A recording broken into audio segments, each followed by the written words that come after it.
చూడండి పిల్లలు, మనం టేబుల్స్ నేర్చుకునేటప్పుడు ఒక ట్రిక్ ఫాలో అయితే ఒకేసారి 3 టేబుల్స్ ని రాయొచ్చు. అది ఎలానో ఒకసారి ఎక్స్ప్లెయిన్ చేస్తా చూడండి. 2 టేబుల్ అందరికి వస్తుంది కదా.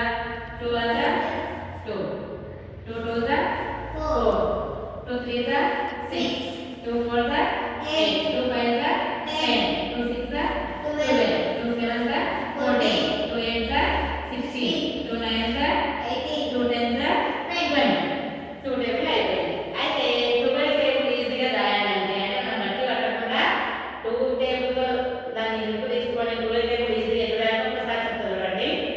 12 టేబుల్కి ఫస్ట్ 2 టేబుల్ ఉన్నదానికి ప్లస్ 10 యాడ్ చేయాలి. 10 ప్లస్ 2 ఎంత? 12. నెక్స్ట్ వచ్చేదానికి 20 యాడ్ చేయాలి. 20 ప్లస్ 4 ఎంత? 24. ఇక్కడ ప్లస్ 30 అంటే 10 10 10 10 మనం ఏం చేయాలి? పెంచుకుంటూ పోవాలి. 30 plus 6 36. Next 40.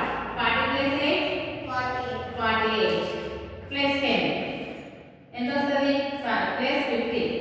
50 plus 10 60 plus 60 60 plus 12 72 plus 70 ఎంత వస్తుంది? 84 ప్లస్ 80 96 ప్లస్ 90 ఎంత వస్తుంది? 108 ప్లస్ 100 120.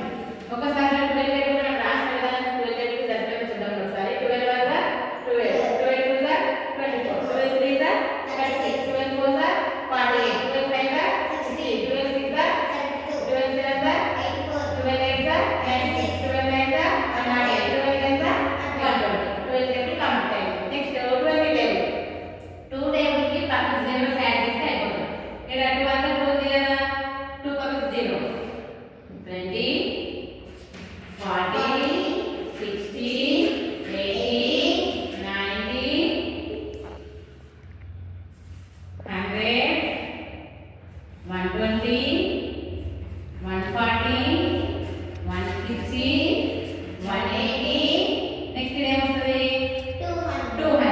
ఈ విధంగా ఒకే టేబుల్లో ఒక నిమిషాలలో మనం ఒకేసారి ఒక తెలిసిన టేబుల్ నుంచి తెలియని టేబుల్స్ ని 2 టకాటకా మనం రాయొచ్చు. ఓకే, బట్టి బట్టి ఒకసారి ప్రాక్టీస్ అయిపోయారు కాబట్టి తగ్గిన టేబుల్ వేసుకున్నాం అనుకోండి ఒకేసారి 3 టేబుల్స్ మనకి రాసుకోవచ్చు అన్నమాట. ఈ విధంగా 1 11 ఇంకేమొస్తుంది? 10 టేబుల్.